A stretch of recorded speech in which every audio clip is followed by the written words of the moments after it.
don't overlap with the slides, even though there might be few of them which will certainly be overlap because of the content.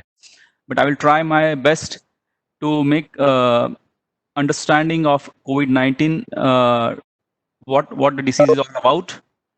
Will take you through the structure, the functions of COVID-19 apart, which is a complete scientific thing, and then take you to the process of how drug discovery happens. Because during my interactions with various researchers or students, I found that many people are not aware of exactly what happens at the industry level when the drug discovery starts, and people think that why the medicine is not coming, why the vaccines are not coming fast. So to make them understand, I will connect those things, drug discovery process, how it happens actually, and then we will see in my later part of the presentation how at Elsewhere we have developed few tools which will also help you to do the drug repurposing or to do the innovative drug discovery research as well.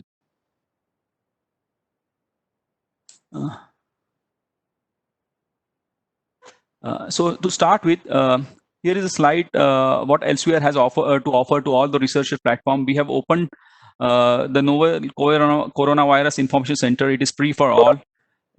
You just go to the Elsewhere website and type the novel coronavirus. You will find the information center there, and you can download all the related articles of related to COVID-19 therapeutics and epidemiology informations directly from the Elsewhere website, which is free to all. So the agenda will, as I told, will follow that. I will discuss about what the coronavirus is all about. Then we will go to the therapeutic approaches targeting COVID-19 and understand the drug discovery process, followed by the vaccine development process, because these two are separate, and then followed by the Elsewhere tool, data analytics tools called Reaxys, to understand how we can find the solutions for the novel compounds targeting COVID-19. So starts with the infection, coronavirus. I found that the coronavirus is a viral infection of respiratory tract itself, and not just that. There are many viral infection of respiratory tract which is captured on the slide, and coronavirus is one of them. So coronavirus belongs to the family Coronaviridae and includes viruses with a single strand positive sense. The RNA genome is approximately 26 to 32 kilobases in sizes, which is the virions are enveloped in spherical or disc shape, and I will have the structure shown to you on the next slide. The Coronaviridae family contains 4 genera, which is alpha, beta, gamma, and delta, which I will show in the slides of the phylogeny. So the next slide, if you go to the slide, and if you are able to see that there is a structure of coronavirus, and you might have seen the picture on the left-hand side in all the news articles everywhere in there. So what the shape of the coronavirus is all about? It has 3 main proteins, which is E, S, and M protein there. The spike proteins, which gives us the shape. If you see the next, the central picture, there is the spike protein, glycoprotein S, which actually binds to the cells and gives the viral entry of the coronavirus into the cells. And on the right hand side, this is a picture of electron microscope within the cytoplasm of an infected cell, showing the spherical particles across the cross section through the viral nucleoside.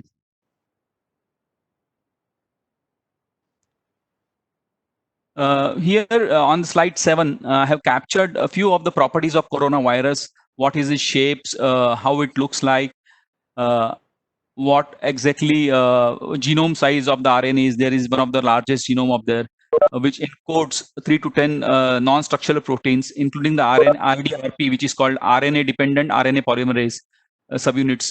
And that is one of the major targets where the remdesivir is acting upon. The in the coronavirus, which replicates in the cytoplasm, the genome is transcribed to the full-length negative sense RNA, from which the 3' coterminal nested sets of mRNAs. Also, the virions are assembled and bud into the endoplasmic reticulum and the Golgi cisternae. If you go on to the next slide, slide 8, this is what looks the phylogeny of the coronavirus and how it is divided into it. So it is mainly divided into alpha, beta, gamma, delta type. And if you see on the bottom, I will just try to open the mouse pointer. Hold on to it. Yes.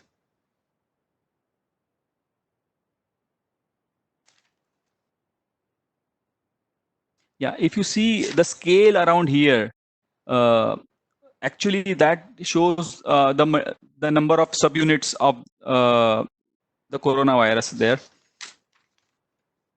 And if you see the COVID-19 is a beta type coronavirus, the human virus there, which actually has coming from the bat.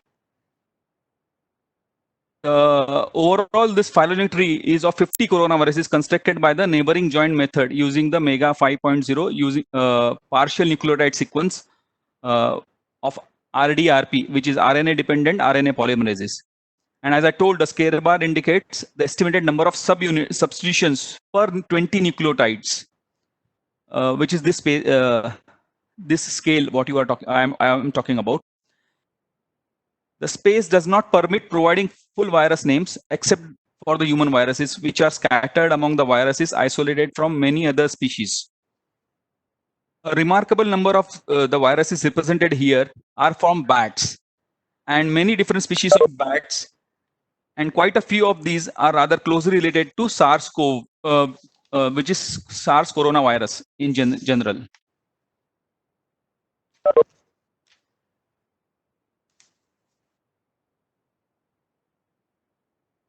If you go to the next slide, slide 9, here is the geographic distribution of COVID-19, and everybody knows it from the news channel nowadays. But just to have the flow of the presentation and to show the outlook, how the whole world is captured by the coronavirus here, the smallest virus here.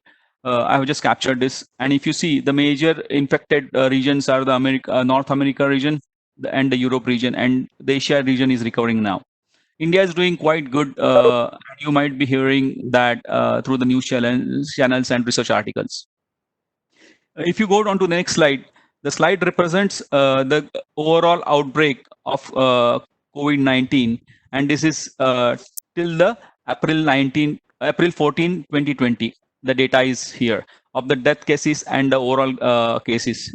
And now, if you see, currently US leads the number of deaths as well as the number of cases, followed by the Russia, which is in second in terms of the cases, while UK is second in terms of the deaths.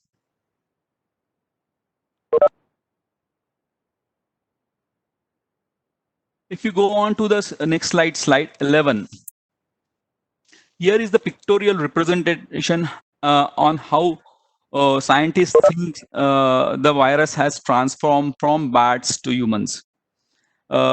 Actually, a Chinese team conducted an analysis and compared the genetic sequence of 2019 coronavirus and all other known coronaviruses. And they proposed that the novel coronavirus has similar codon usages bias with snakes. Snakes often hunts bats in the wild.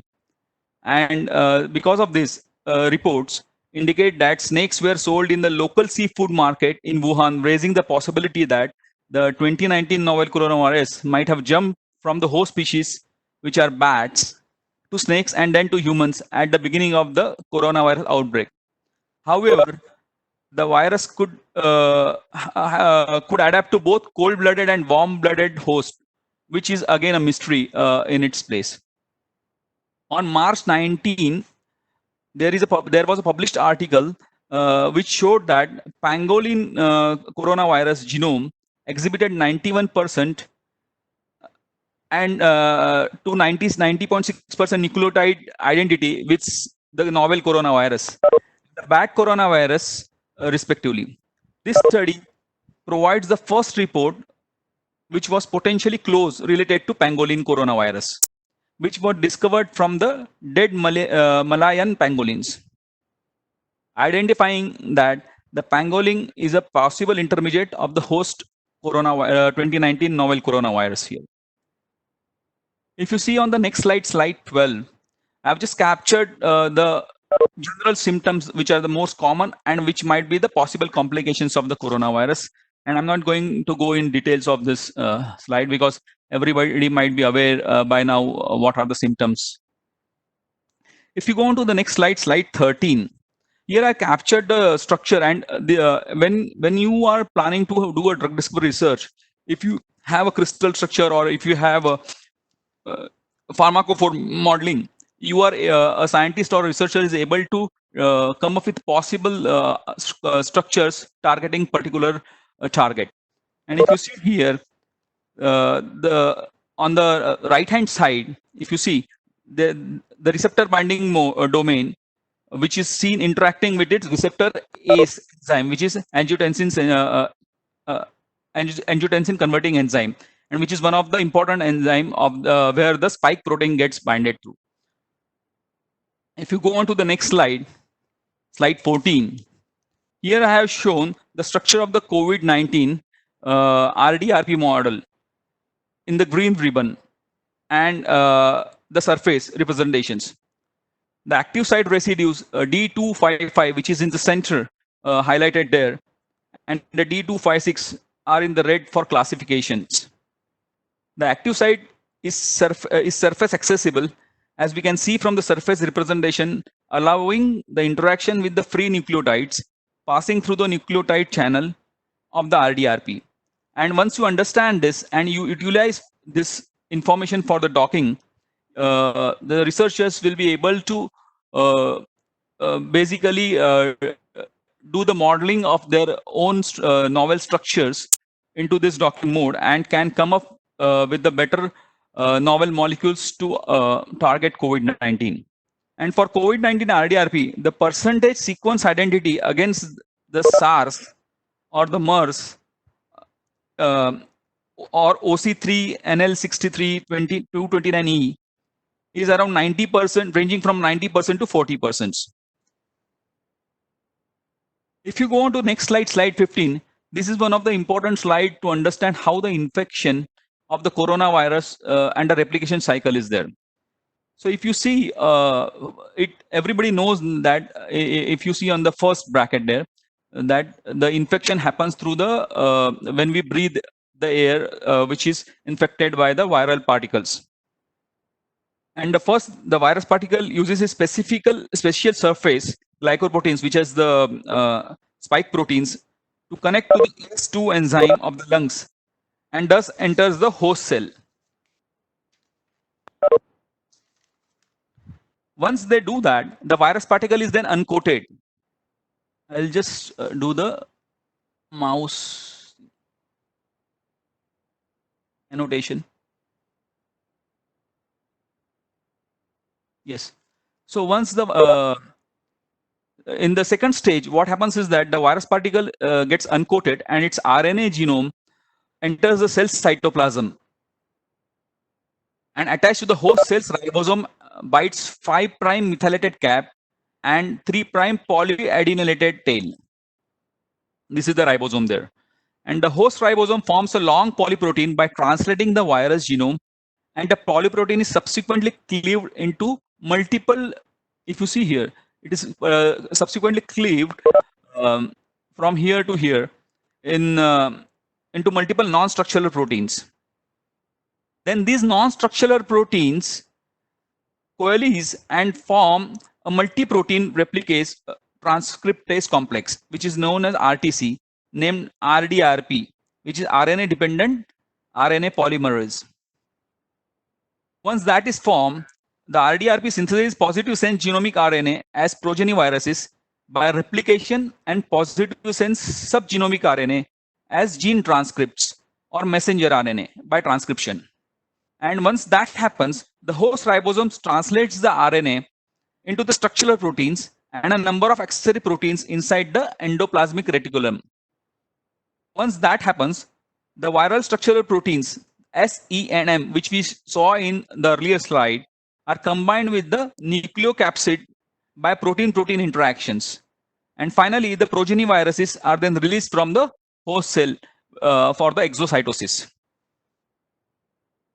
The density of the ACE2 in each tissue correlates with the severity of the COVID-19 disease, the ACE2 enzyme. As the disease progresses, respiratory failure and consequent death may occur. ACE2 enzyme is also attached to the outer surfaces of the cells in the arteries, heart, kidney, and intestines. And as a result, COVID-19 may cause multi-organ failure in extremely severe cases.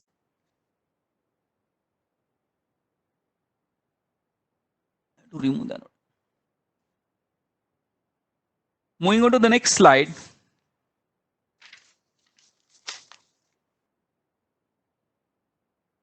This is how we develop the immunity against the coronavirus infection, the natural way, which is the immune response there. The specialized antigen representing cells engulf the virus. I have captured here the information under the immune response. Engulf the virus and display the portion it to the activate the T helper cells. Once the T helper cells get activated, they enable other immune response with the help of the B cells. Make antibodies that can block the virus from infecting the cells. And that's how the body immunity works against the viruses. If you go on to the next slide, slide 17. Here I have captured the various stages of virus cycles. When you have seen the mechanism of the virus cycle on slide 15 here, and if you see the part 3, part 2, part 3, and part 4, these are the possible targets where you, if once you design the molecules on this particular portion and stop the virus replicating, and these are captured on the slide 17 there. If you the spike and the ACE2 proteins are the first one where if you design compounds to inhibit the ACE protein and the spike one, you will stop the virus attachment at the cell entry level itself. The other one is the replicase protein processing, which is PLP and the 3CL-Pro as the targets.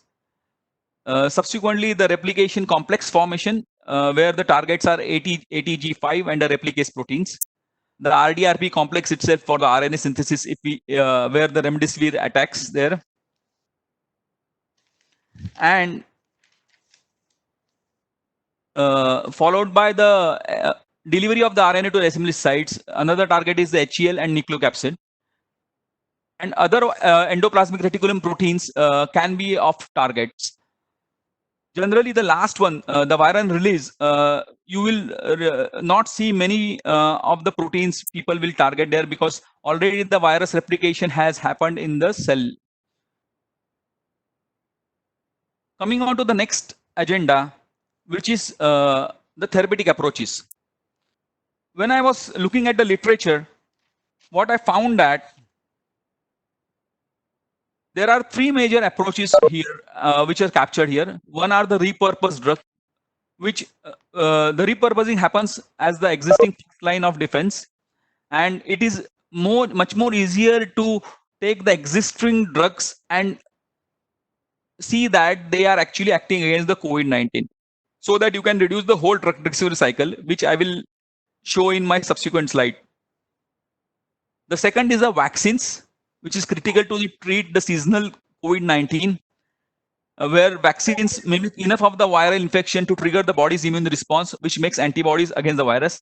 Or the third one is what is happening is the plasma treatment they say it about, which is antibodies in itself. They are taken from the patient, the recovered patients, and given into the infected patients. So the Y-shaped proteins that stick to the virus are transferred basically as antibodies. And finally, all these three treatments are given to the patients to be treated. If you compare what exactly are the different therapies, particularly the vaccine and drugs, the vaccine are the most of the time biological products compared to the drugs can be either chemical or biological products both. So they are large molecule as well. When you say vaccines are large molecule, usually which are administered parentally, and they are not, it's always the IV treatment. And most drugs are administered either orally as tablets, capsules or suspension. And if either of these doesn't work, then only it is targeted as IV. The vaccines given mostly to prevent the diseases, whereas the drugs to treat or to prevent the disease. All vaccines require special conditions of storage, But drugs, the tablets can be stored at normal room temperature, except a few where we need cold storage conditions. Vaccines are normally given in schedules, and that's why we take from since our birth there are multiple vaccinations happening to the individual, whereas the drugs are individualized based on the treatment the patient seeks in. The another one to compare uh, the we have one of our scientists at Elsevier, Dr. Anton Urwe, and he has come up with the 5 drug development strategies to combat 2019 novel coronavirus, where you can find is the details of it in the link. And I have captured those 5 strategies in my next slide. The first is to leverage drugs and biomolecules previously, which is drug repurposing in itself. Second, search for substances that interact with multiple proteins from related coronaviruses. So SARS, MERS can be also one of the targets where people already have come up with the compounds which acts against them, or investigate compounds that target autophagy. And targeting human proteases involved in activation viral spike protein, and drug targeting receptor mediated endocytosis and viral budding. These are the 5 listed strategies. And if you go in the link, you will find the details of how a researcher can choose either of the strategy and try to address the COVID-19 situation via therapeutic interventions. Moving on to the next slide, the drug discovery process in itself. Generally, generally, uh, generally the medicines, the way they are discussed are either they are found in nature or extracted from plants, or they are byproducts of organisms such as penicillin. The most preferred way right now is the pharma drug discovery way, which is a synthetic way. And few also medicines are discovered by serendipity, such as penicillin, the birth control pill, Viagra, and so on and so forth. Moving on to the next slide, slide 25. If you see, go through this slide, this indicates that the phenotypic screening is one of the preferred ways to find novel compounds which are first in class to address a therapeutic target. But if you want to have a me too drug, then the target based screening, if you go to see the graph, and the blue line is the target based screening, so me too drug or the second one to follow. So the target screening helps you to come up with subsequent drug candidates to address particular disease area.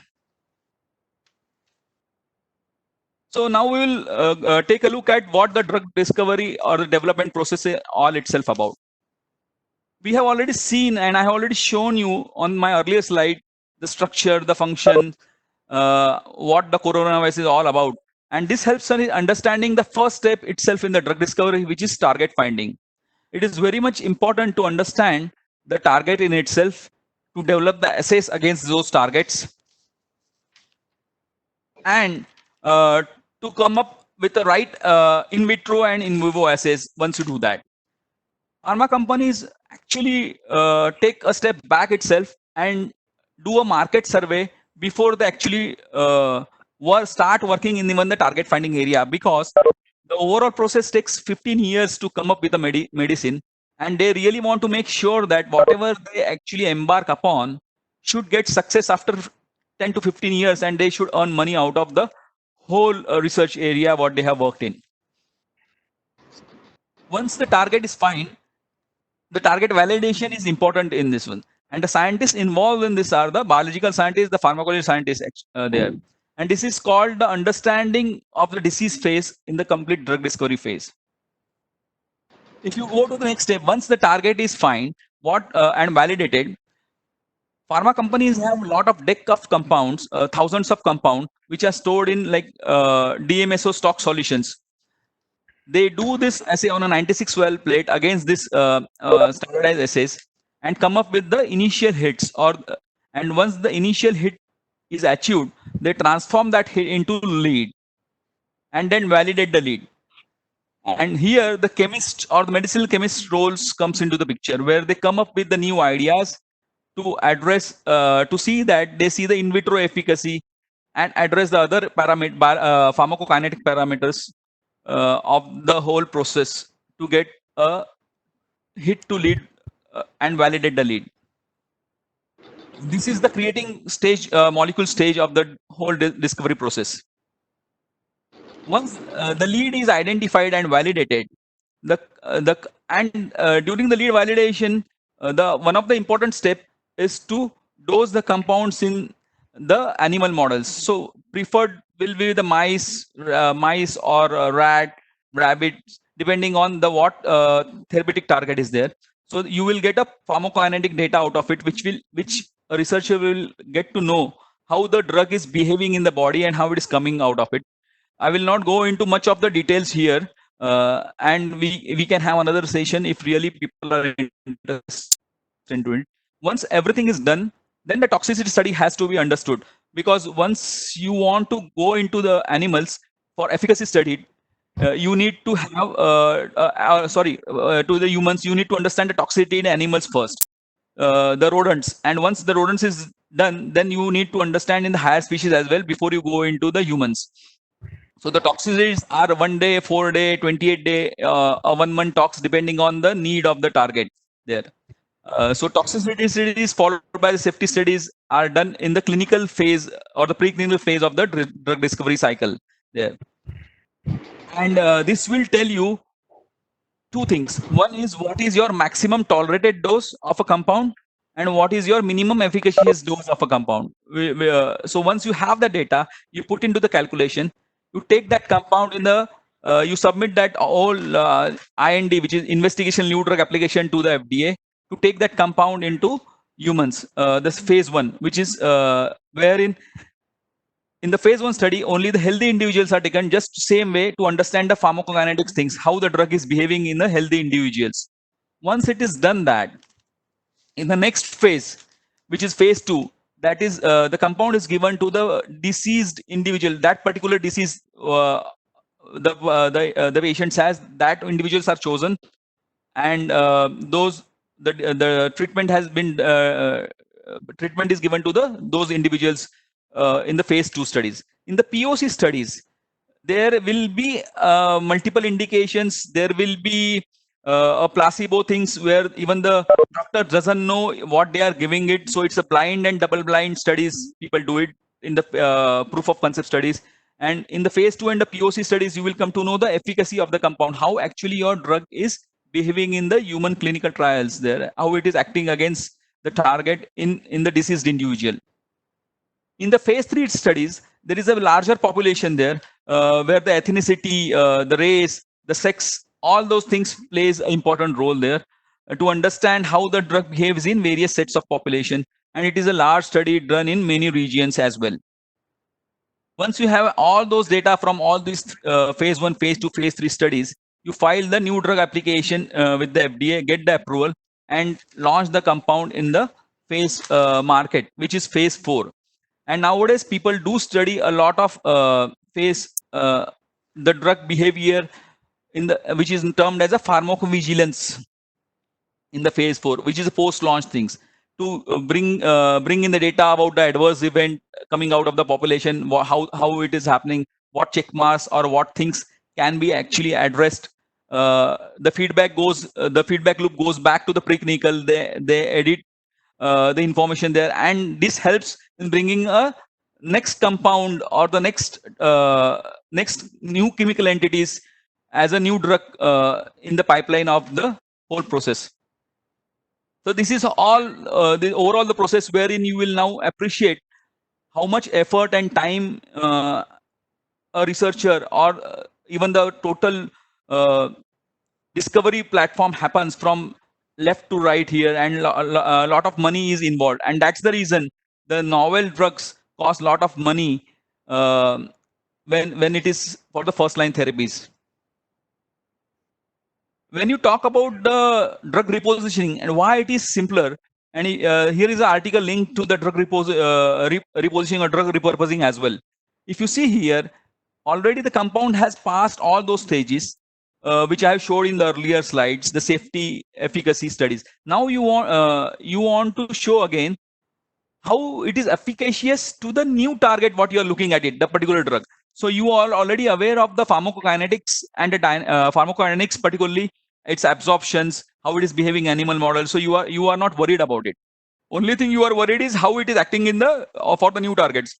So you have to develop the in vitro, in vivo assays, prove the efficacy preclinically, and then straight away go to the FDA for the new drug application. Sorry, the IND, and directly you can run the clinical. So you will shorten the timelines, and this is why the drug repositioning or the drug repurposing is very important here.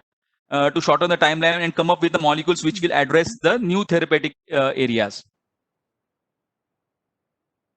So what are the drugs or the potential targets where right now we have compounds coming out of this drug repositioning or drug repurposing cycle? If you look at this slide, the first one is the on the top, it is acting on the IL-6 receptor, which is a sarilumab and tocilizumab, right? So the tocilizumab, which is a monoclonal antibody, which is this acts against the IL-6 receptor. Again, I will initiate the annotation. Hold on for a second.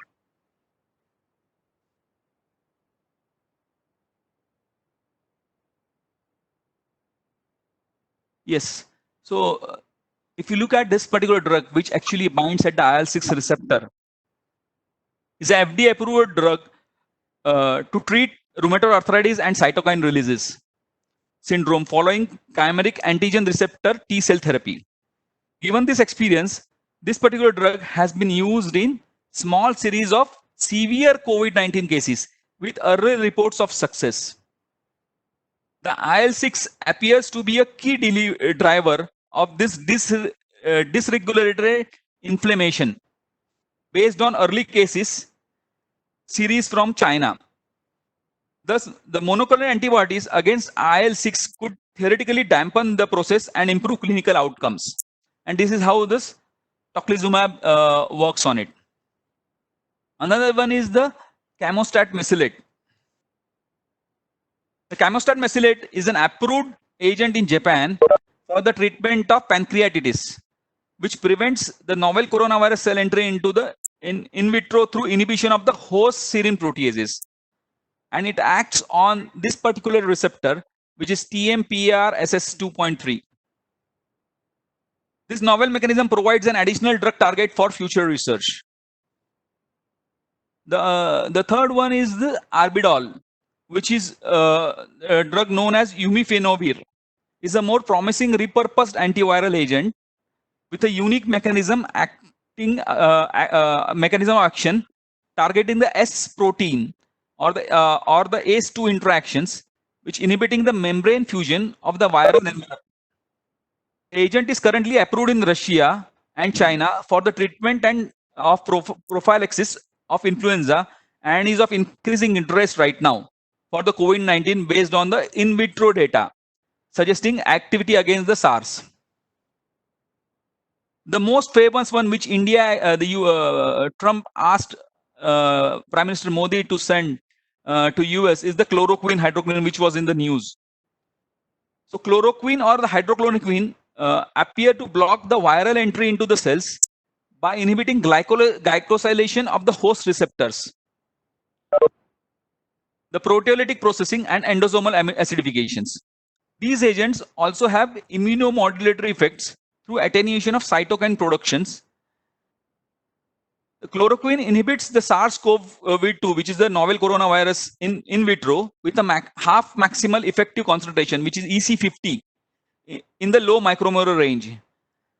Whereas the hydroxychloroquine has an in vitro activity of a lower EC50 for SARS-CoV-2 compared with the chloroquine. The third one, the next one is in the lopinavir ritonavir, which is a US FDA approved oral combination agent for treating HIV, demonstrated in vitro activity against other novel coronaviruses via inhibition of 3-chymotrypsin-like proteases.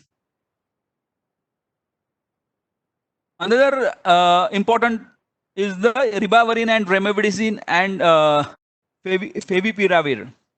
So the ribavirin is a guanine analog, inhibits viral RDRP.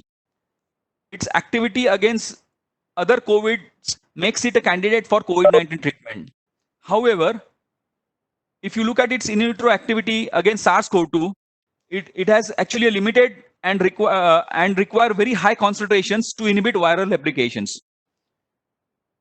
If you talk about remdesivir, it is formally known as a GS 5734, which is a monophosphate prodrug that undergoes metabolism to an active C-adenosine nucleoside triphosphate analog.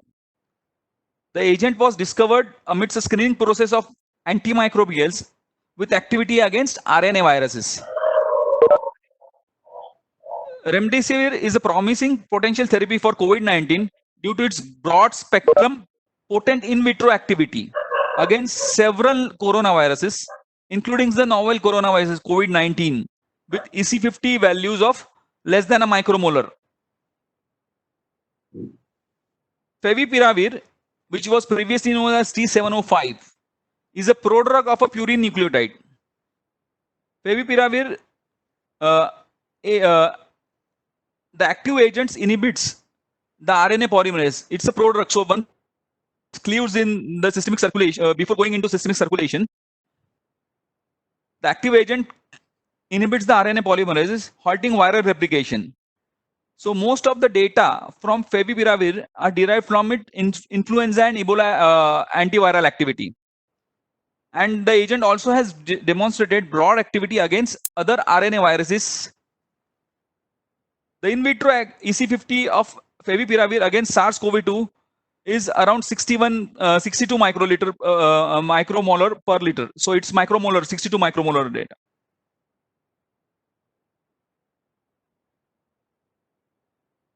So this is in detail or how the various drug potential drugs are acting against COVID-19 under which mechanisms. If you go on to the next slide, that both the slides actually capture whatever I talked about all these drugs here, and what is their dose administration, what are their contraindications, what are their toxicities, what are their major drug-drug interactions and spatial populations. So this is the listed about all whatever I talked already. Now moving on to the vaccine development cycle. If you have looked at the drug development cycle, the vaccine development cycle also looks a little bit similar, but it has a shortened timeline. It's the overall timeline is less than 10 years, even though it is shown a complete first 1 to 10 years till it reaches phase 1. But the vaccine development takes less than 10 years compared to its the medicinal compounds acting as drugs. And when you see the comparison of vaccine development against the pandemic paradigm, you as we have seen the drug repurposing timelines compared to the original drug development cycle. Similarly, the paradigm vaccine development, the pandemic vaccine development is also having a shorter timeline if you look at the bottom half of the slides, which is captured here. So what different, now we will go through what kind of various vaccines or types of vaccines are there. And thanks to the host, Dr. Ghosh, that she asked me to present on this particular topic, the COVID-19. I was able to study a lot of information regarding the vaccines, which I was not even aware of it myself. So if you look at this slide, there are classical vaccines and the others are recombinant engineered vaccines. The classical vaccines are divided into the inactivated one or the live vaccine one. Often the goal of the killed or the inactivated subunit vaccines is to stimulate the production of neutralizing antibodies for the purpose of blocking infection. The term subunit vaccine is used to describe a vaccine that has one or few viral antigens, and the viral proteins of interest might be produced from the clone genetic material. If you look at the recombinant engineered vaccines, they are like inactivated subunit and the replication component. The replication component are the live vaccines, and in the next slide you will see the how basically they act on how they are developed, the engineered vaccines. Traditional or classical methods to produce the viral vaccines require growing large quantities of viruses, whereas the attenuated viruses were usually obtained by repeated passage in animals or cultured cells. Unfortunately, the results were impossible to predict, and some viruses were never adequately attenuated even after the prolonged passage. In particular, this thing. If you see the next slide, which is the more the recombinant or DNA-based vaccines, this is nowadays the most acquired technologies for the recombinant DNA is one. The molecular details of virus replication and pathogenesis provide an array of opportunities to achieve the vaccine goals.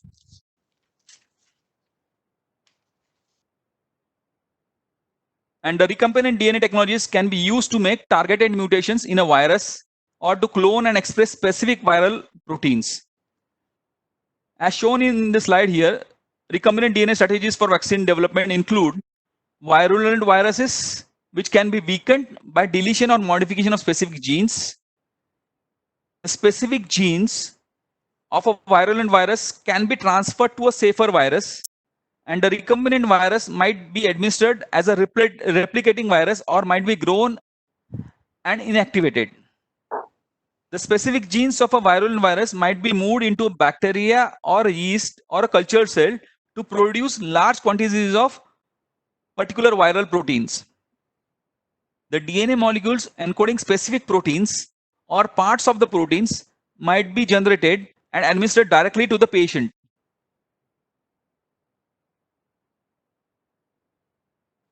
The next slide depicts what are the advantages of having the live or inactivated vaccines. And if you see under that, under the live vaccines, they require very fewer doses, with the adjuvants are not necessary for development of the vaccine. Smaller doses can be more effective, can be given by a natural route. Whereas if you compare the inactivated vaccines, they do not replicate in recipients, need a stable, they are very stable on storage. They are unlikely to cause disease through residual viruses, and the cost to develop is very low. What are the current antiviral therapies against the SARS-CoV-2 is captured on slide 37 and 38 here.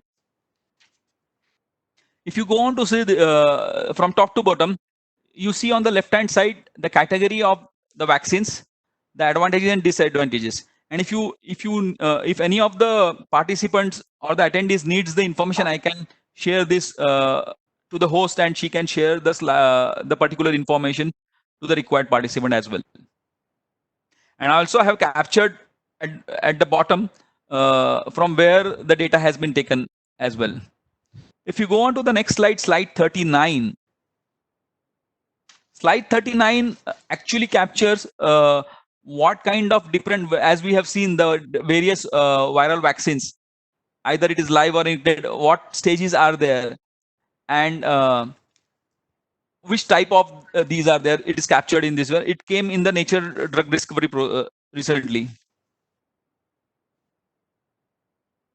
The next slide shows the profile of the COVID-19 vaccine developers by the geographic location, and the data doesn't include the China data from China. It is except the data from China, everything is captured here. This is the vaccine development particularly targeting the novel coronavirus right now, and which phases are there. So right now everything, all the 5 vaccines are in the phase 1 development itself. Now we will see how we can utilize the Elsevier's tool, data analytics tool, which is Reaxys or Reaxys Medals chemistry, to find compound against novel coronavirus. To start with, I will give you a little bit of information about what Reaxys is all about. So it is a data mining tool from elsewhere. It was initially formed by acquiring the data from Beilstein, which is again a database for organic chemical compounds, and Gemlin, which is an inorganic database. Which we already have our own content coming up from Science Direct journals, as we are one of the largest publishers. So everything together, we formed as a data mining database, which is called Reaxys, which actually runs through the manual and auto indexing things. We also have now integrated various biological and medicinal chemistry data into this to form a complete solution, which is called Reaxys Medicinal Chemistry as well, to help researchers come up with various targets, to address different diseases. What the content is all about, we have around 16,000 journal titles and 7 patent houses currently captured into Reaxys, with around 59 million documents. By in 6 to 8 months time, we will be having 100 patent houses data coming from 100 patent houses captured into Reaxys as well. And if you look in terms of what numbers exactly, so we cover around 118 million substances, 500 million experimental properties. And I'll show you after the slide deck, if time permits, I will take you to the live tool as well to show you how you can basically see the data, the physical characteristic data as well. We capture reactions data, bioactive data, target database, and everything. And there are 59 million searchable references in Reaxys. So if you look at this drug design cycle, what we already talked about, we cover everything under this drug design cycle, starting from the disease target compound thought process, which is the first step in the drug discovery, to make the compound and take the compound in the efficacy models. So here is an example on the next slide, where an initial lead with the help of Reaxys, and this data is received from a customer itself, how they were able to modulate that initial lead, optimize the potency, optimize the overall bioavailability of that compound, make it more stable, more potent isomer, and then after further optimization, the clinical lead was developed with the help of Reaxys. So what we address into Reaxys, we address the ADME, tox profile, CYP, hERG inhibition. These are all required to understand the drug-drug interaction, the metabolism of a compound. The Ames test is one of the indicative of, if anilines are there, it will give you Ames test of genotoxicity. You can get those information into Reaxys. You can see if your compound can be efficacious. You can see if your molecule is druggable. Is it selective again? Can it have off-target activity? And in the synthesis part, you can actually get a retrosynthesis of a compound, how you can make the compound itself. You can see its physical chemical properties. You can see its product property, NMR, HPLC, UV. And then that will help you to come up with a new compounds and better compounds for your efforts. If you talk about the biological part, as I told you on the right hand side, that is the Lipinski rule of 5, which is the druggable target captured in the triangle, the blue triangle there. It shows you how you can see your compound as is it druggable. If it falls into the Lipinski rule of 5, if it violates, it will go outside the blue triangle there. You can get information from Reaxys if you have freedom to operate. If your compound is novel, patentable, under the Marcus searches, you can run those searches. We also have, if you go to the next slide, we also have very deeply indexed data under the Reaxys medicinal chemistry, and there are greater than 500 searchable data fields in Reaxys. So whatever I have captured here, everything you can search in Reaxys there. You can see Hello. You can see.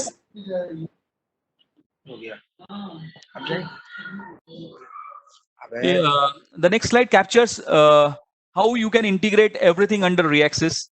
You can integrate your in-house ELNs if you have your sourcing information, your chemical information, your intermediate. Everything can be integrated into one system in Reaxys.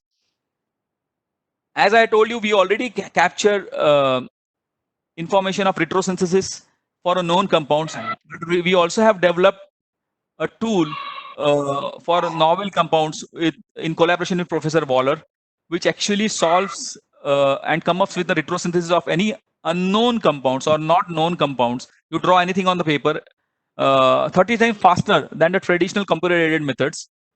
And this is one of the best tool right now in the market.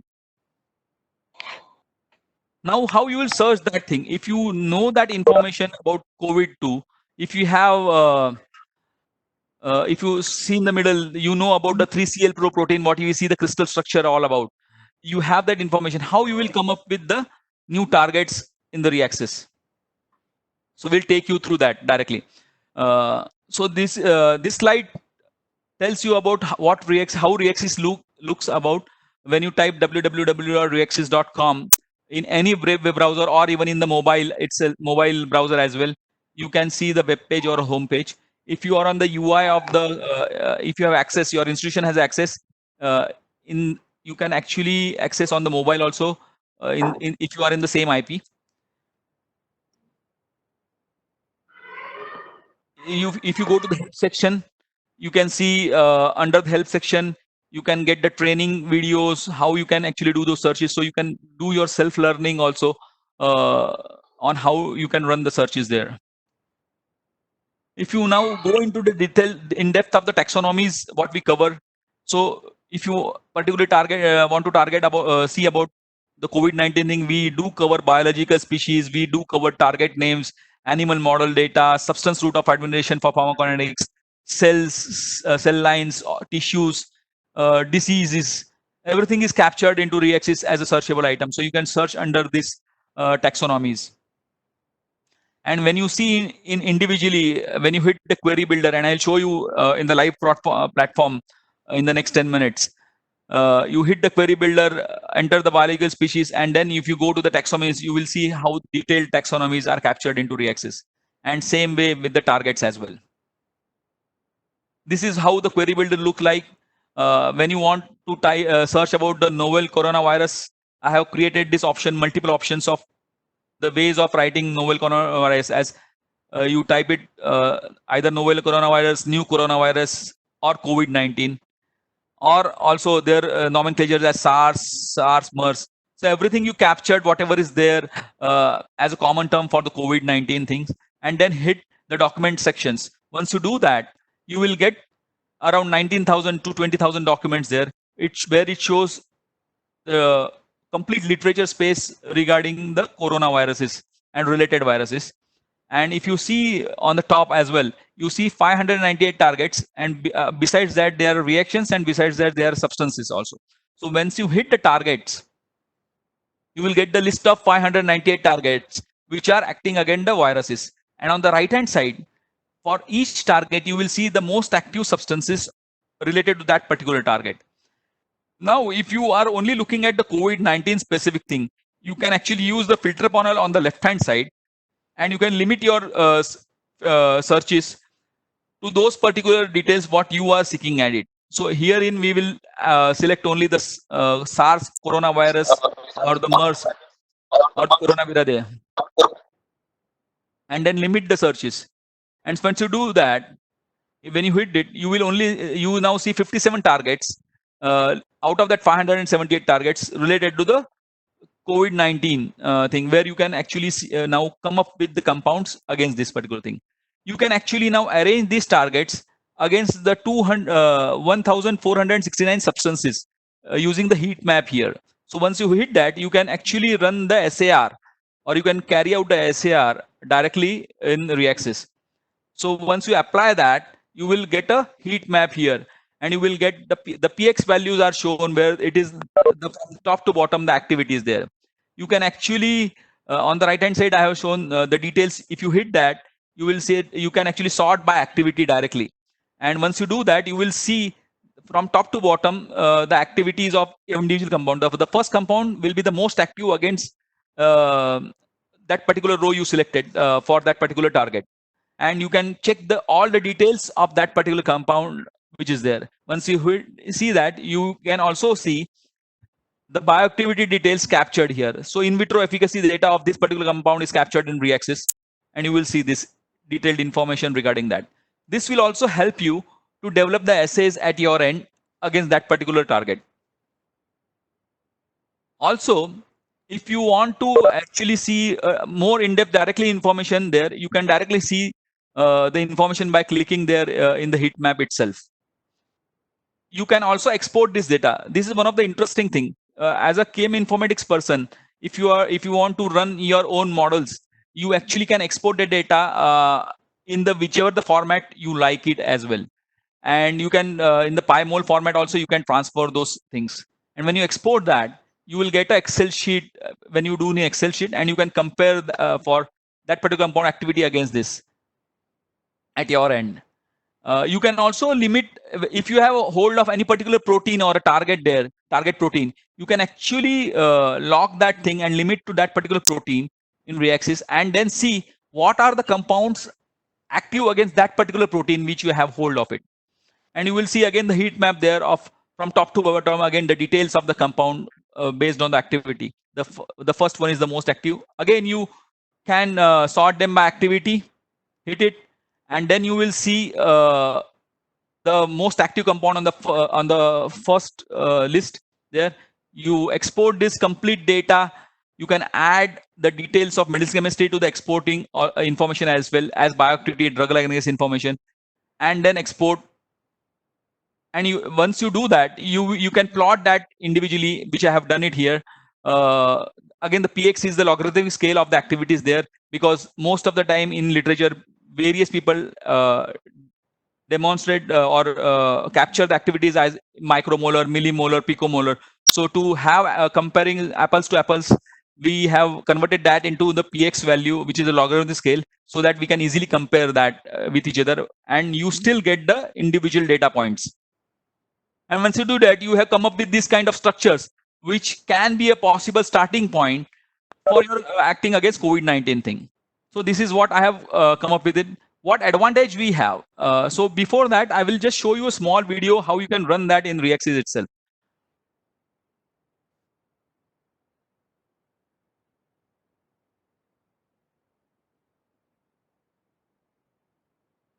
So now if you hit view results, you will see the 17 substances. This is actually live capturing of this. You go to the heat map here, run the heat map, show the structures also if you want, and then capture those as the heat map details. There are many features which I will again take you through in a short while.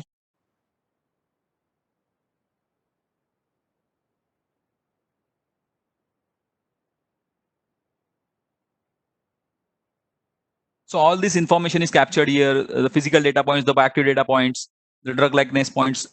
This is what the Lipinski rule of 5 is all about in the drug likeness. You have the animal model data points.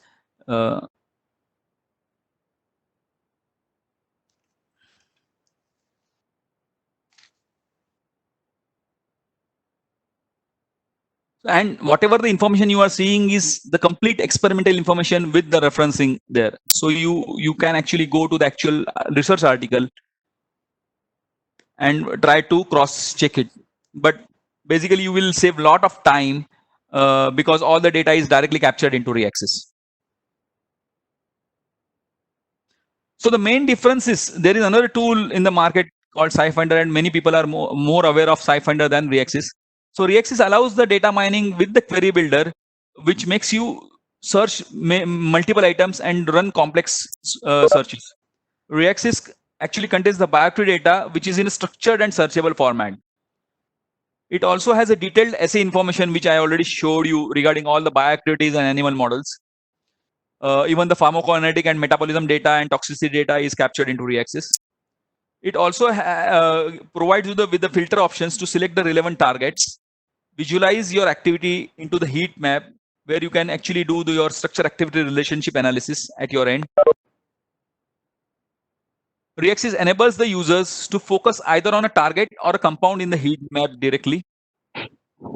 And you can export the data as per your need, either in the Excel format or in the other format, where even you can run a chem informatics projects at your end as well with the help of the exporting function. And at the end, it it allows you to identify new drug projects, not against COVID-19, but against any other targets. I will just take you, because I have time, 10 minutes, I will show you the live tool. I suppose I'll just stop sharing this and Dr. Ghosh, are you able to see my Reaxys screen, the browser? Yes, browser, no. The No? screen. Okay, then I will stop sharing and share in the different mode. Mm. Okay, share content.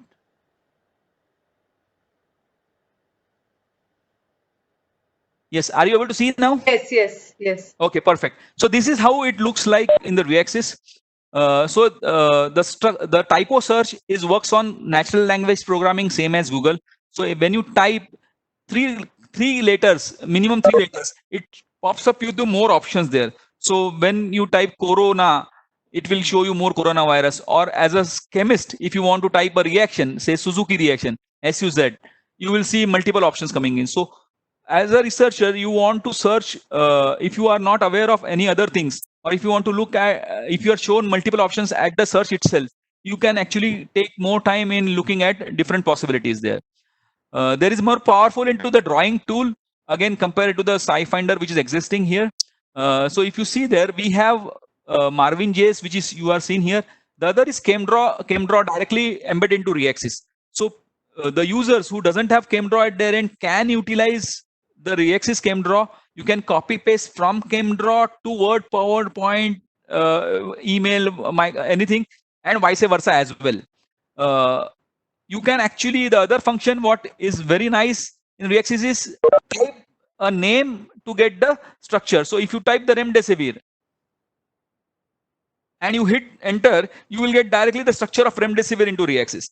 Now you can actually directly remove some part of the molecule and do a substructure search. Or on the right hand side, you can directly do a substructure search or similar structure search. We'll do directly this particular search into Reaxys. I will not show you more functions right now. It's just a few features I will be able to show you right now. And then you hit that. I'll show you the retrosynthesis function which is there. And now you will see it has segregated into multiple hits. One is the substance itself, which actually 10 substances is shown because it might have isotopes, shear salts, formulations, different formulations.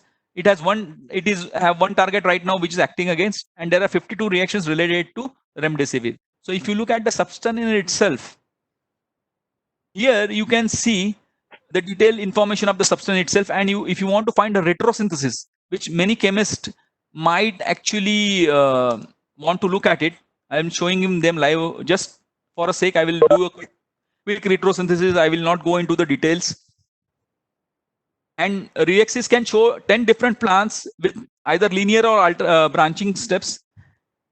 This is the shortest plan of that one, and then you can see multiple plans. So Reaxys can come up with a retrosynthesis, and every step will have a link to the actual article to show the condition. If you show conditions here, you will get the reference to that particular article step. So you will actually have everything under it. And Reaxys also shows experimental procedures directly here. So you click the experimental procedure and you have the procedure directly into it. So you do not have to go to the article and do those searches.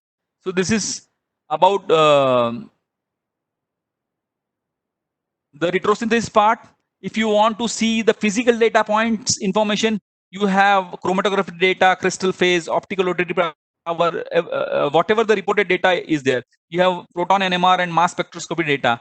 And in the other form, it is used. This is one of the important thing captured in Reaxys is the usage. So if you are not aware of a particular reagent you are handling in your lab, you can type in Reaxys and go under the usage section. It will let you know about how to handle a reaction with its references in itself also. So if you look at it here, generally drug substances are banned in band 1 to band 5 range. And if you see here, the references are captured and what are the uses of that particular compound is captured in this one. If you look at the bioactive data itself, as shown in the video and the slides, you have in vitro efficacy data, animal model data. So I'm showing you live tool just to make you aware of what things are available into Reaxys. And the query builder part, I will show you. which I had shown. So you actually can have 500 properties, either the physical information, physical properties, if you are looking at it. So ranging from starting from melting point, boiling point to anything. So it can be used as also a learning tool for the students, not just a research tool. And if you go to the medchem part, you have target name, substance effect, target mutant infection, target infection substance, dosing regimen, everything under this bioassay categories. All those details are captured in the query builder there, where you can do more complex searches. We also have created forms for researchers who directly wants to use either the Reaxys forms. When they suppose you want to do a physical data or natural product search, you can directly do a natural product search by using this form, or a reaction search you can directly run. There are so many features we have added into reaction. You can actually save the form as well if you need it, or if you want to run a medicinal chemistry form, and you want to search the affinity on the target, you can actually go and search directly through the form and enter various DCL. I want to show the taxonomies which I have showed you. If you go to the target, if you look at the protein target itself, so much taxonomy is under, and you see toxins, say. So keep going down in depth, and you will have all those in-depth taxonomies captured into Reaxys Medicinal Chemistry. You can actually save your results into the history if you have logged into account, and you can create email alerts to your searches, so you do not have to search the same thing again and again. If any article is actually updated into Reaxys, so Reaxys will shoot an email to you after each update, so that you do not have to search that particular thing again into Reaxys. So you can create email alerts into Reaxys. That's all. Actually, I have right now, just to show a quick thing into Reaxys.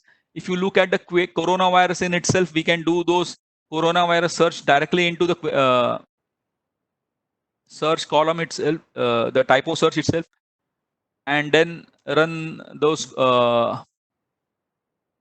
query builders things. So the query builder will have all the information. So if you go to the substances or the reaction, I will just show you regarding all those things. You can actually have direct procedure. So you can have, if you go down here and select experimental procedures only, you can and limit to, now you will only see the reactions where the experimental procedure is directly captured into Reaxys. So this is one of the features you will have into Reaxys.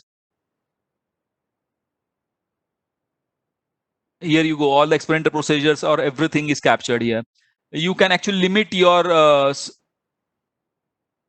searches, or limit to the required reagents. If you are looking at a reaction where you want to have seen greater than 90 or 95%, you can limit to that.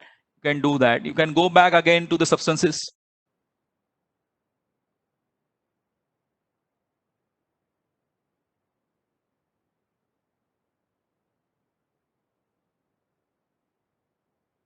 And if you view the results, I'll take you to the substances information now. So there are 11,000 substances under the coronavirus things.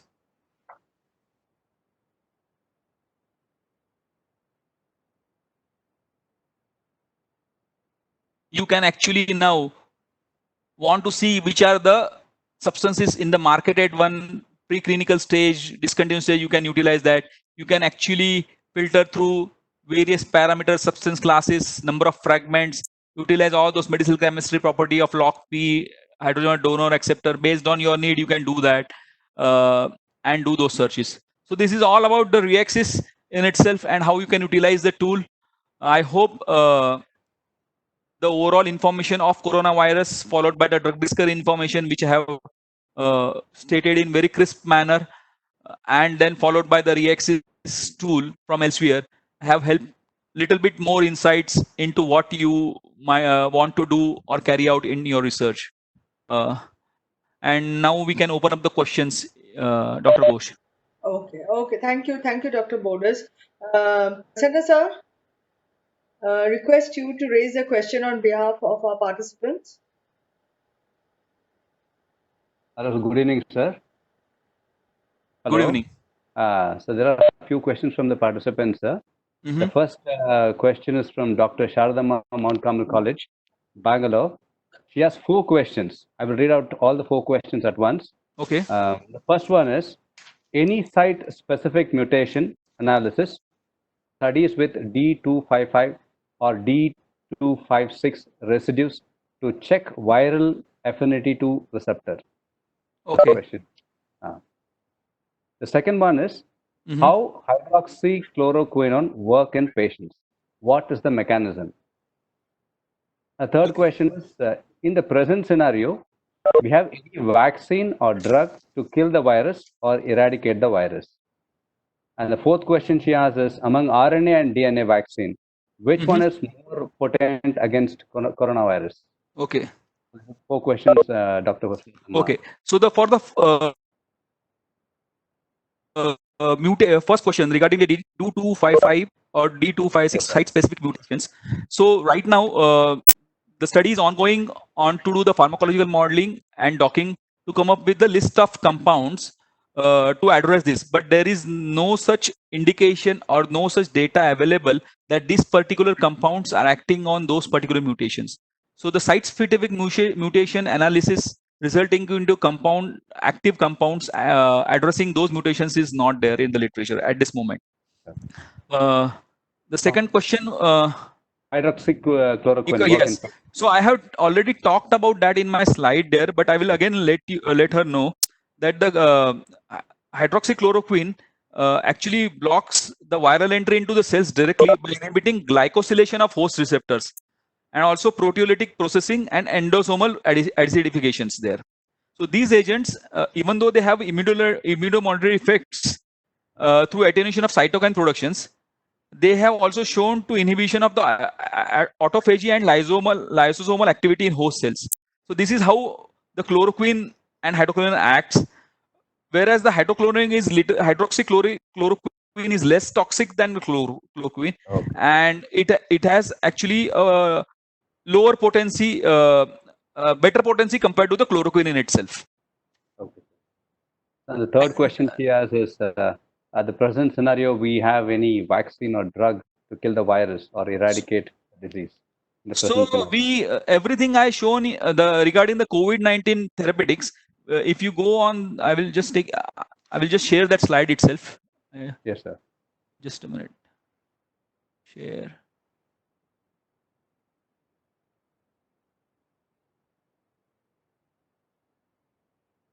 So if you go on to my slide 41, are you able to see that?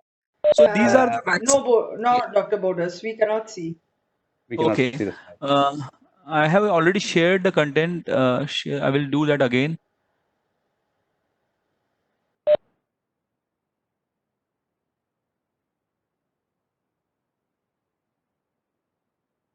Are you able to see the presentation? Yes, Yes, no? sir. Yes, we can see. Yes. Okay. So this slide 41 is the answer, might be answer to her question that these are a specific 5 vaccines which are actually targeting the COVID-19. And if you go to my earlier slide 37 and 38, these are the various vaccines which are in the developmental stage, and their categories are on the left hand side. They are both RNA and DNA based vaccines there. And these are all actually targeted to address the COVID-19, but had various antiviral potencies. And the fourth question was regarding the RNA. Yeah, among RNA and DNA vaccine, which one is more potent against the coronavirus? So it has not been, and if you see in this one, nothing has actually, they have not talked about the potencies in the literature, at least till whatever I have read about. I don't have the right answers at this moment at which is more active or not. But yes, both the vaccines are in developmental stage, both the RNA as well as the DNA one. Okay. Sir, and there's one more question from Dr. Somashek Men. What type of compound that inhibit the growth of coronavirus? So chemists can get an idea and do some research on these compounds. He's asking what type of compound that inhibits the growth of coronavirus. So chemists can get some idea and work on them. I got it. So if you look at the initial mechanism in itself, so this, if you are looking at my slide 15, are you able to see that? Yes, sir. So if the ACE2 enzyme, which was here, I'll take you to my drug development slide also there. So the ACE2 enzyme, if you try to block, and that is one of the important enzyme.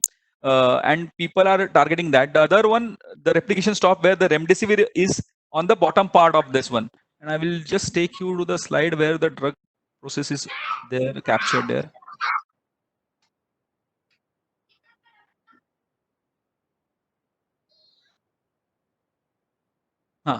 Here you go. So this is slide 28. I hope you are able to see that. Yes, sir. Yes. Okay. So on the slide 28, if you see, the most of them targets on the where the S protein, actually the spike proteins, try to enter in this one. So if you block the ACE2 receptor, it will not have the entry point itself. So if you are able to design compounds based on the ACE2 receptor binding modes, and you inhibit the ACE2 binding mode itself, you will be able to overexpress those cells, and you will stop the SARS-CoV-2 entry into the cells. And in the reaxis also, I have shown on my slides that how you can search particularly regarding the targets, and then you can actually run those searches and come up with the compounds specific what as a starting point, and then you apply the designing thing to come up with the novel compounds against that particular target while developing those assays. So my suggestion will be to target the ACE2 receptor or the TMP-RSS2. This is one of the thing. Or the second will be where the RNA uncoating happens. So the chloroquine hydrochlorine acts on the membrane fusion and endocytosis itself. So these two can be initial entry point, because we will stop the viral replication at the first, or the entry at the first stage itself. Where the remdesivir acts or the favipiravir acts is actually it during the formation of the viral genome, the bigger length, it actually cuts that viral genome and makes it shorten, and hence reduces the number of replications. It doesn't stop the replication process itself. And that's why there is a data in the clinical studies that when the remdesivir was given to more advanced disease patients, they didn't show any kind of recovery as compared to the normal cycle of the recovery. But when it was given, remdesivir was administered early detected patients, then it was more effective. So that's why if you target at the ACE2 enzyme itself, it will be more interesting and more viable target. Okay. So there is one interesting question, sir, from the Dr. Siddesh. He says that he has listened to a speech from Dr. P. Devan from Kannur, and he was insisting that taking hydroxychloroquine alone may cause 1 minute, sir, may cause heart attack. Yes. Person affected with should take omega-3 along with hydrochloroquine, which helps in conductivity. What is your opinion? Okay, so it is advisory given by the WHO and even the ICMR that hydroxychloroquine should not be taken by anybody itself to prevent the coronavirus itself. They have given clear-cut advisory that it has to be taken by the nurses or the attendants, that too first dose, first tablet on the first day, followed by the third day, and then every week one tablet only, because it causes lot of toxicities. So you can read about the toxicity of hydroxychloroquine directly, or if he wishes, he can write to me directly. I have, I think, captured my email addresses there, and I can share those articles. If you, the last slide, I have captured my. Yes. So I can share those articles where he or even the reaxis literature itself regarding toxicity. It's that what kind of toxicity are caused by hydroxychloroquine and chloroquine. In comparison to both, hydroxychloroquine is little bit lesser toxic than the chloroquine itself. So there is one more question from Dr. Rahul Kumar Maurya. He is asking, it would take 10 to 15 years for drug and vaccine development process. What time you expect for COVID-19 vaccine to come into the market? It's a really nice question. So now people will appreciate, like when actually the market, the molecules or the drugs will come up. But if you see the approaches, the drug repurposing approaches, right? It is both to the antibodies as well as to the drug compound in itself. And you have seen many compounds already captured there in my slides: hydroxychloroquine, chloroquine, lopinavir, ribavirin, remdesivir. So all these compounds are in the drug repurposing stage. When you look at the drug development cycle itself, the initial preclinical stage to find the pharmacokinetics of a compound, you have reduced it. You know what are the side effects of that particular compounds, the toxicity, the drug-drug interactions, all the in vitro tests, you know about it. You only have to prove the in vitro efficacy of a compound and take it to the efficacy model directly in the animals to show that the compound is acting on a target. Once you do that, you directly launch the compound in the phase 1. So practically you reduce the 5, 6, 7 years cycle itself. Also in phase 1, you know how the compound itself is behaving in healthy individuals. So phase 1 is directly omitted because already the drug substance has proved that it is safer in phase 1 studies. So you directly jump to the phase 2 studies which are efficacies in the human. So if you look at the overall period, you can reduce by directly come down to 2 to 3 years of time till the launch of the market. Launch in the market. It can happen from 1 year to 3 years time frame. Again, if you are quite lucky, you can run the clinical trials quickly, get the patients administered. So right now people are themselves getting registered for those trials, remdesivir.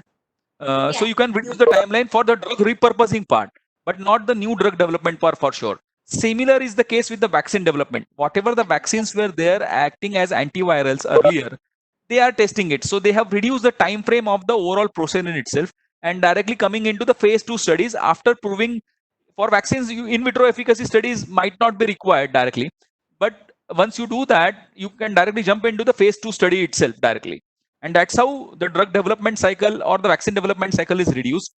But to answer your clearly, I don't have any clear-cut answer that when the vaccine will come out. Yes, the studies are ongoing right now. Phase 1, just they will check it out to see how it is been performing in the healthy individuals again, and immediately to phase 2. But I think by mid next year, we might not see any vaccine, according to my knowledge itself, in the market to address the COVID-19. So till April, May 2021. Okay. This is a question from Dr. Prashanti, head of the Department of Biochemistry, Indian Academic College, Degree College. A question is, does Reaccess only mine data from published data or even from patent databases? We do mine data from patent houses also. So we cover right now 7 patent houses: US, European, WIPO. Then we are covering 4 Asian patent houses, which is Chinese, Japanese, Korean, and Taiwanese. In these 4 patent houses, Asian patent houses, you will get the required information in translated into English into Reaccess. So for chemist, it will be reactions, procedures, it will be directly into English. The abstract of the thing will be into English. The claim section will be into English. So we went ahead and added those things into English for these 4 patent houses. In the next coming 6 to 8 months of time frame, we are also in the process of adding 100 more patent houses in Reaccess itself. So currently there are 7 patent houses, 100 more are going to be added. Okay, thank you, sir. Sir, another question from Dr. Smriti Rai. Her question is, can any form of medicinal plants could help in COVID-19 case? Yes. If yes, then why it is important? Or else, if no, then why it is not? So yes, medicinal plants are important. So if you look at we have one more database called Embase. There are Chinese medicinal plants which are looked at it right now. So it is quite important. Again, if you want to come up with medicinal plants acting at it, you need to extract the active substance out of the medicinal plants, and then you need to synthesize that particular substance as well, because you might not be able to extract huge amount of compounds from plants, because that will be very small in number and you cannot treat all the patients in the world. First thing. So you need a synthetically viable procedures to address those after you show the activity of that compound. And the thing is that you have to go through all the drug discovery process cycle to prove each and every step that a compound is safe and efficacious. So it will take a lot of time, but the answer is yes, you can actually have a compound. Maybe in like next 5 years of time, if you have a right compound, you can come up with your medicinal chemistry drug discovery efforts and can have a compound coming out of the medicinal plants or a natural products as well. Okay, sir. So there's one more question from Professor Pushpa Reddy from Indian Academic Degree College. In the current scenario, which therapy doctors are using in the hospital? Is it drug therapy or plasma therapy, and which is better for fast recovery? So right now, if I talk about India, we are not using drug therapy at all at this moment. This one. So what they are giving, I am not aware of it, but they are certainly not giving the repurposed drug right now. Regarding the plasma therapy, yes, at Delhi they started it. They found few successes, but it is not proven right now. So it is under trial stage itself. How the plasma therapy is working, it is not well populated yet. Also regarding US, if you talk about or other countries, the remdesivir or a Japanese compound I talked about, which is which was I think camostat mesylate. So these compounds again are just under phase 1 or phase 2 because it's directly given to the patient. So it is not that 100% results are achieved at this moment. So not sure which is working and how it is working. So the best case is isolation, and that's what it is actually taken in account at the first step itself. The isolation from each others, and bodies develops the immunity. So you keep supplying the body a lot of immune to develop the body's immunity to attack the virus itself. That is right now going on, but nothing as such regarding the drug therapy or even the plasma therapy. The last question, sir, is from Pinky Pal. A question is, which type of functional group target ACE2, ACE2? Which type of functional group? Yeah. So it is not about the functional group in itself. When you look at the ACE2 protein, you have to look at its active site, and then you have to come up with your compounds which actually binds to the backbone protein. You can have the protein interactions with the backbone amino acids of that particular active sites of the ACE2 enzyme, and you can have multiple kind of interactions. Only thing is that if you have good crystal structure, around 2.5 to 3 angstroms, better is to have lesser than 2.5 angstrom. Then you can design a lot of compounds, and you can see which kind of your functional groups of your compound are creating those hydrophobic interactions or salt-based interactions or water interactions. You have to see that in the docking mode and then come up with the compounds. But you cannot be like my compound has a acid functional group or a amine functionality and that only is sufficient. No, it is not. You cannot say like that, because in a molecule you can play with the pKa of a compound, and you can actually play around the functionalities of a compound. Thank you, sir. Thank you, sir. Yeah, I'll request Dr. Monica from our Department of Chemistry to kindly propose a vote of thanks.